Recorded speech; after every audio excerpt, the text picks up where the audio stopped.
key modern railways. In-depth railway news. Hello and welcome to the preview of the April Modern Railways. Lockdown goes on, but so does the vaccination programme, so we should be out and about before too long. Talking of vaccinations, isn't it interesting to see that the spectacular success is put down to separating the task force from the government department? Good idea that. I think we all know an industry that could do quite well with a similar idea. As for going outside, the editor has been outside again, for exercise of course, and we find him at Attenborough Nature Reserve, where he'll be telling us what's coming up in the magazine. Before we join him though, look out for an endangered species just at the end. Over to you, Philip. Thanks Ian, and hello everybody. Welcome back to Attenborough Nature Reserve.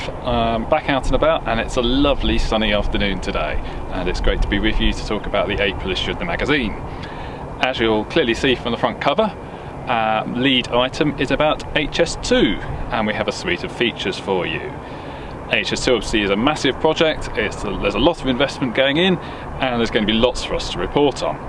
So we start with an overview of the project with Director of Infrastructure Chris Rayner, where we talk about a lot of the developments that are going on at the moment. We spend quite a bit of time talking about Euston Station and the plans there, which are evolving at the moment, I think in terms of what the station is going to look like, how many platforms it will have and so on. Also about Old Oak Common, plans to make that a terminus, and that's one of the places where construction will really get underway in earnest very soon. And we also look about HS2 as an organisation and how it's adapting as it moves into the construction phase, and the focus on systems integration, which is something that Crossrail didn't do so well, and that's the lesson that HS2 is learning. And we have a separate feature looking at the Chiltern tunnels. That's going to be an early milestone, is the launch of tunnel boring machines through the Chilterns, which is scheduled for the spring. Now, connected with Euston, William Barter, who's written for us before as an operations specialist, has set out in some detail how the operational plan for Euston and the timetable for HS2 has been devised based on the hybrid build scheme. Now, it may be that that's actually not going to be what's used, but William sets out in quite some detail exactly what the thinking behind that was, and when you see that set out, maybe you question the logic as to why it's being changed. And then lastly for HS2, we have a feature about Crewe, and Crewe station is going to undergo extensive remodelling to incorporate high-speed trains. So we have an update on that from Network Rail, which is looking at where HS2 trains are set to go, what the plan is operationally, and how the conventional station might look, and we've got a before and after layout showing that. Moving on, Project Speed has been in the headlines. There was a Rail Project Speed conference which I attended a few weeks ago, officially launching this. So we report on that, but one of the schemes within that is the Northumberland line. So that's the freight-only line from Newcastle to Blyth and Ashington, where the plan is to reinstate passenger services. And so we've got a detailed feature about progress with that, where the plan is to introduce passenger services on the line in December 2023, all being well. And we've also just had a recent funding announcement about Oakhampton, where that's going to get passenger services sooner, hopefully later this year. That's also a Project Speed scheme. And then we have an article about freight decarbonisation. Julian Worth, who's written for us before, has set out an early stage plan of how we can help decarbonise freight with some quick win schemes and a corridor approach to electrification. And this is building on an article he wrote for us before in Modern Railways. So there's some really interesting analysis there. Aside from that, we have all the usual news and features for you. A particular highlight is the report of the return of the Settle and Carlisle tourist trains, which were run by Rail Charter Services last year, but this time it's going to be with a 2+5 HST. And we've got lots of detail about that from my colleague Tony Miles, which you may have seen reported, some of it online, but there's the full details in the magazine. Now, speaking of HSTs, I've come down here partly because we do have a celebrity power car on the Midland Main Line. EMR and Portwork have repainted a power car into old Intercity livery, and as my excellent timing would have it, here it is.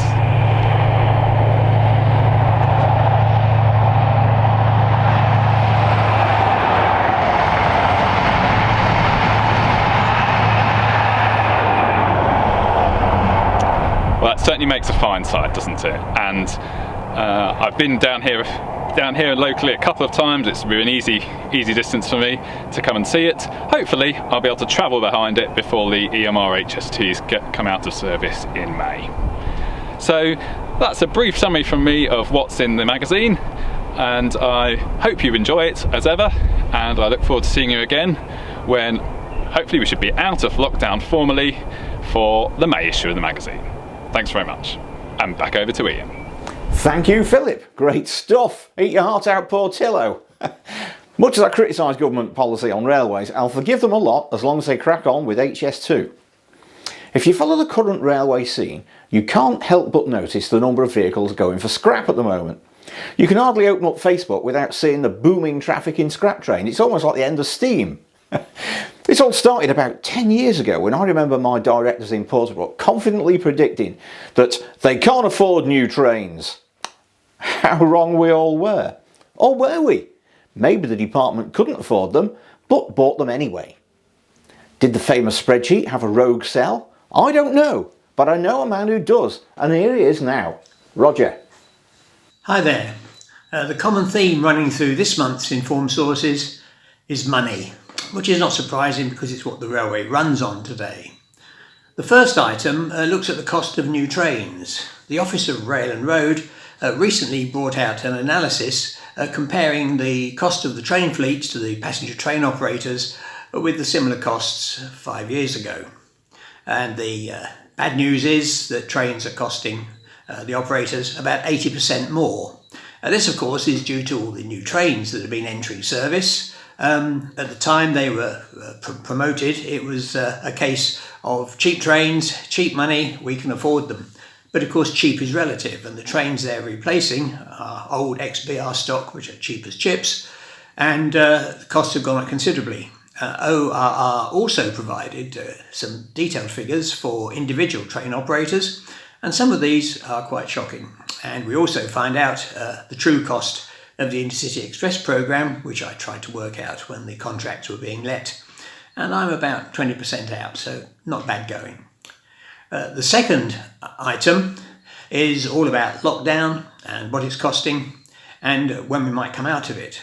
The government published its four-step pathway out of lockdown, and there's not much in there about rail. And as a senior manager in the industry said to me the other day, it's a mess. There's no leadership from the Department for Transport. There's obviously the TOCs have very little, can do very little about it because they are on these emergency recovers management agreements, which puts them in hock to DFT, and DFT is very tight control of costs. So I look at the way we might come out of it, and it's a difficult situation. Certainly the TOCs have been told they mustn't promote rail travel before the middle of June. So that's another area of uncertainty. However, there's better news in the final item, which is all about the cost of electrification. I was looking at the rail technical strategy a couple of days ago, and I noticed that when it comes to electrification, the main research thrust is on discontinuous electrification, which, as Ian Walmsley, my colleague, and I both argue is not a good idea.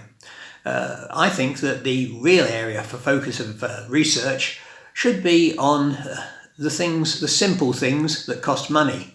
And for example, putting up masts and the foundations that support them. That was the big problem with the Great Western Electrification Programme, where they miscalculated the depth of piles, the steelwork was enormously heavy. And I was looking at the Midland Main Line electrification from Bedford to Kettering and Corby, which has been a quiet success. And one of the examples of the success there has been a very simple innovation, which has greatly simplified foundations and putting up masts. So I describe that, and looking to the future, I also compare the merits of wiring trains, special purpose trains, and doing the job with railroad vehicles with special purpose attachments. So 3 topics of interest, covering a wide range, which I hope you'll all find of interest. See you next time. Thank you, Roger. Look forward to reading that. Now, on to my Pan Up column, which this month has 3 subjects: energy, couplers and COVID. COVID's the main part, and you might well ask what the heck I know about it. Well, not a lot, as Paul Daniels used to say. But I know about rail vehicles and the insides of air conditioning systems.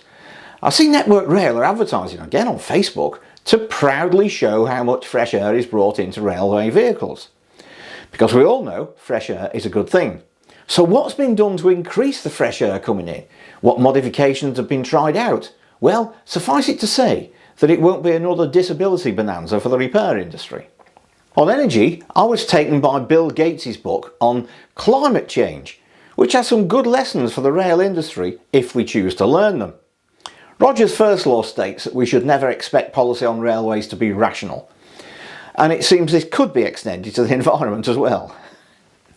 Then on to couplers, where I suppose you expect me to bemoan the fact that virtually every new train that gets built can't couple to anything else. Well, I do mention it, but this is about the coming of a standard new digital coupling. Sounds like a good idea? Maybe it is. But as I always say, nothing is ever easy on the railway, and this one could cause a lot of bother. Well, that's it for this month. And as even our younger readers start looking out for their vaccine call, we can look forward to once again sinking into a comfortable carriage to watch the world go by. Now, which heritage railway shall I go to first? Bye. Visit www.keymodernrailways.com for more interesting and essential information about the British Railway Network.